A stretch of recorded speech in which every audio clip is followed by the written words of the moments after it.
ఇవాళ కాశ్మీర్లో జరిగిన హింసాకాండని నేను తీవ్రంగా ఖండిస్తున్నా. చాలా హృదయ విదారకమైన సంఘటన జరిగింది. మరి ముఖ్యంగా తీవ్రవాదులు టార్గెట్ చేస్తూ హిందూ సమాజాన్ని టార్గెట్ చేస్తూ హిందువుల మరి వాళ్ళు వేరే మతానికి చెందిన వాళ్ళ అని ఐడీలు చెక్ చేసి మరి ఈ యొక్క హత్యాకాండని సాగించారు. మరి దీన్ని నేను తీవ్రంగా ఖండిస్తున్నా.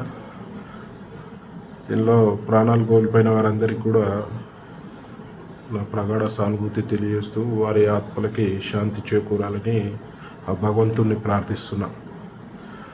ముఖ్యంగా ఇలాంటి దాడులని భయపడే ప్రసక్తే ఉండదు ఈ భారతదేశంలో. మరి దీన్ని ఏ విధంగా తిప్పికొడతామో అనేది మీరు ముందు చూడొచ్చు. నా కొడుకు ఏ తీవ్రవాది నా కొడుకులను కూడా వదిలే ప్రసక్తే ఉండదు. ఈ నా కొడుకులను వేటాడి ఎట్లా అంతమొందిస్తుందో మన భారత సైన్యం చూస్తుండండి. మరి ఏది జరిగినప్పటికీ ఇది ఒక హృదయ విదారకమైన సంఘటన.